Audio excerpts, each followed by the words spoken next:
Just going to turn my fan off, guys. I've been keeping fans on because it gets extremely hot in this flat. So much so that you could walk around in t-shirt and shorts in here. Even though it's rainy and cold outside, it is extremely hot in this flat. Let me look at the temperature. It's 24 degrees. You know, I told you it was about 23 degrees. How comes it's jumped up to 24 degrees inside this flat already? 24 degrees. Just going to shut the window. Because I'm going to tell you why. Now, PC Underdown told me to keep a journal. I'm not writing what's going on down. I am actually talking to the camera, the video, because that's evidence as well. Right. I went out at 10 to 7 with Max on my own. I'd had that awful Barclays Bank letter telling me to get in touch with the Samaritans. And people usually get in touch with the Samaritans when there's no one else to go to. It's quite serious when you call the Samaritans. It means you can't even talk to family. Okay, so that's bad. That's bad to send someone the Samaritan's phone number for a start. And we're not talking about my doctor. We're talking about a bloody bank who deals with your money. Why are they talking about giving me numbers that are meant for suicide?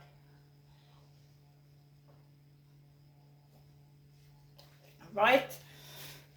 Not happy with that at all. So I am going to be making a complaint about my bank. Banks shouldn't be giving you advice on ringing the Samaritans in case you feel suicidal. And why should a bank drive you to suicide? By not dealing with your money properly. You know what my bank did to me, don't you? I was left without money, my access to my own money for a week. And they're sat there, and I've made a complaint, and they're saying that it's not their fault.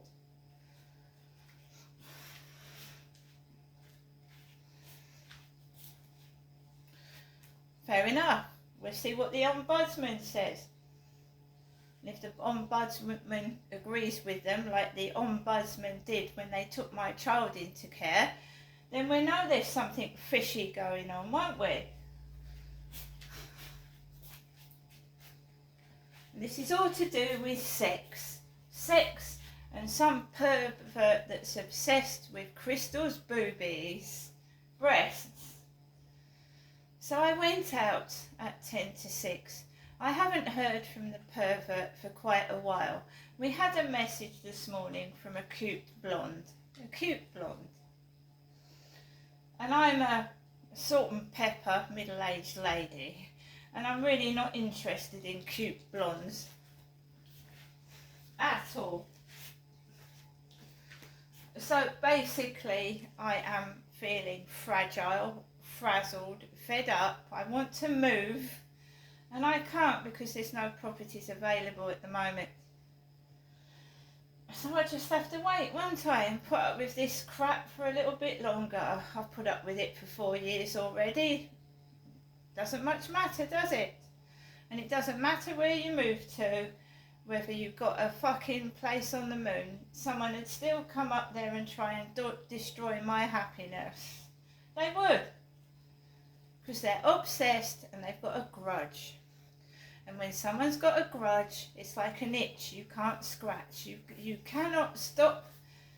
You can't get rid of it, can you? So they want to annoy me for the rest of my life. Every single day, every minute, every second.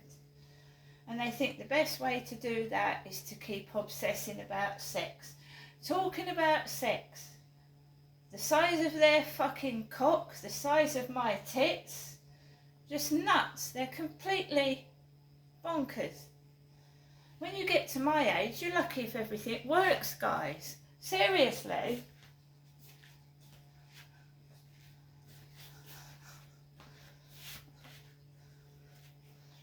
So, I take Max onto the field.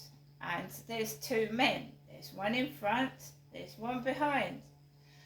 Let them walk past, do what they've got to do. They've got no dogs, they're just randomly walking around the field at the same time as myself, which I've taped.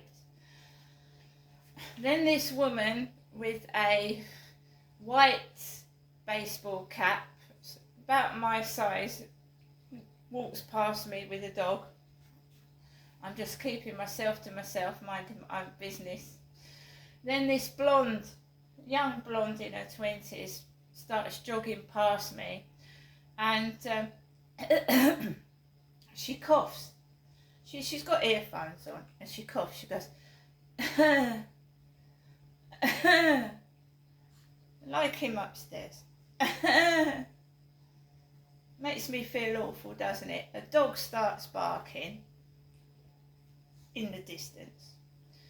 I hold it together and I keep walking Max past the river by myself. I'm feeling pretty damn shitty and awful. You can imagine, can't you? And the person who's doing it to me, probably looks like the back end of a bus and smells like it as well. But there you go. Well, he won't show his face, will he? Because he's a coward.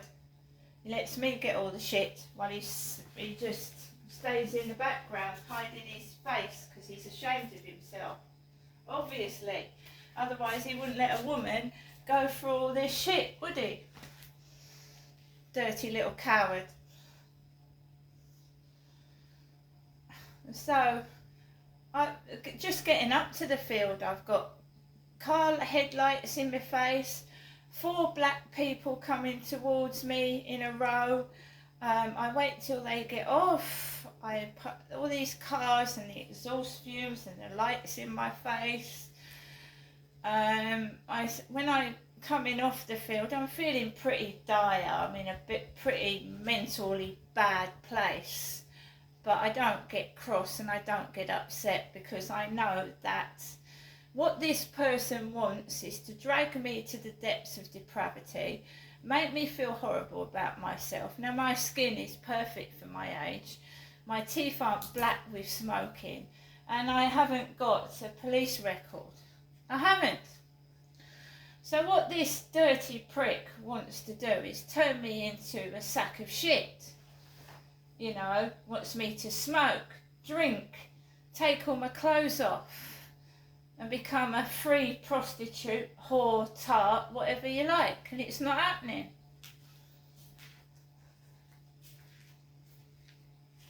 Basically, they're acting like a pimp, a P-I-M-P.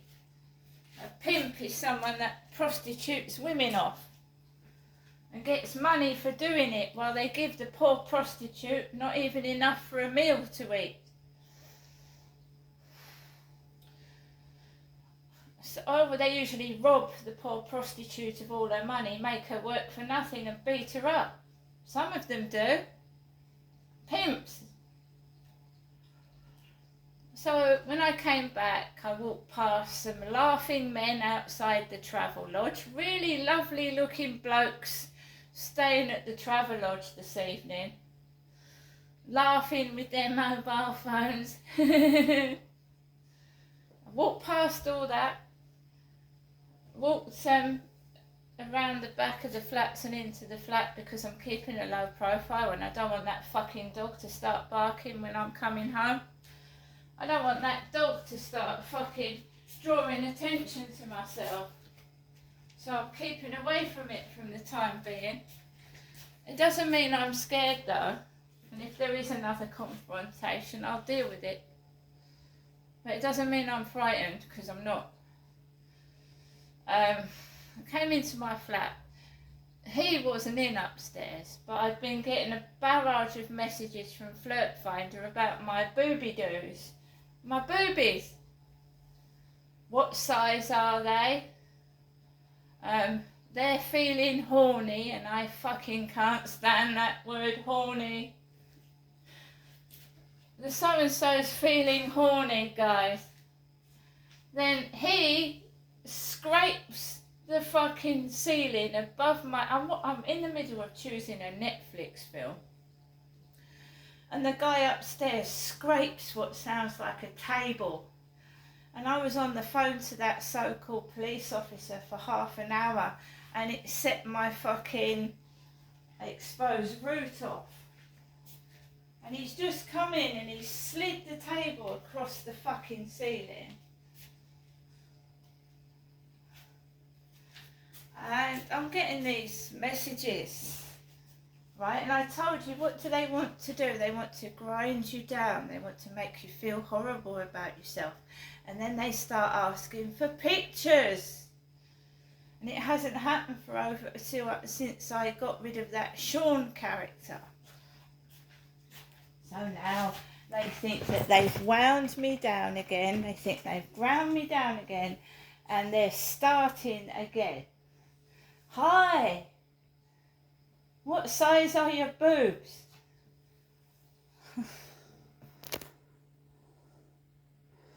You just give them a load of false information and play about with them, because they ain't going to get a bloody thing out of me.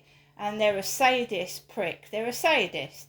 I'm sat in this flat by myself, right, just trying to sit down and watch a Netflix film. He's got to start, hasn't he? Oh, I need to make myself known. I'm going to scrape the floor with a table. I'm going to clog my feet about.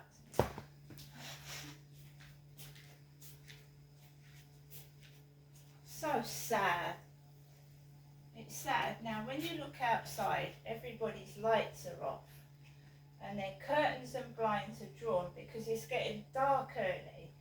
And, you know, this is when Sean used to ask me to take my bra off, right? And no pictures, none. Because even when people's blinds are down and the curtains are drawn, it doesn't mean nobody's watching. So no thank you. Crawl back into your fucking cave, you caveman, and use your right hand. I'm sure it's your best friend. Animal.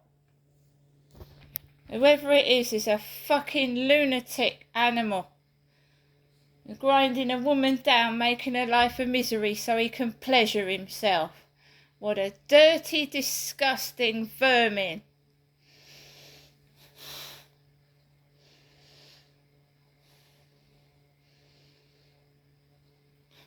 Oh, whoever it is pretending they're a cute blonde. What, they gay as well, are they? Got a gay side to them. They don't know whether they're a man or a woman. Anyway, I'm going to forget this. I just wanted to, I mean, my life is just like this almost every single day. And, you know, they're just getting away with it and they're playing games. Now, I've made a complaint about that police officer. I'm maintaining a positive outlook. I will be complaining about Barclays Bank to the Ombudsman. I don't see how a bank is referring to my mental health. What's that got to do with it? Giving me the number of the Samaritans, that's absolutely disgusting. That's a bank. There's a lot more to this than meets the eye. I think someone is siphoning off my money. I think someone is pulling a fast one here. I do, because I have said that my father tried to take control of my benefits some years back, and maybe he did and passed it on to someone else, because I really shouldn't be living like this. It's disgusting how I'm being treated and forced to live while they keep asking for dirty photographs. So they're at it again, guys. What they do is they leave it quiet for a couple of days, maybe a couple of weeks, and then they start on you again when you're at your lowest ebb. And there's nothing you can do about it, because the police won't do anything. Nobody does anything. Because they can't find them, apparently. I screenshotted all that conversation with Sean Clark and sent it to PC Underdown. I've complained about PC Underdown for not doing anything, and I'm still being asked for dirty photographs this evening. See you later.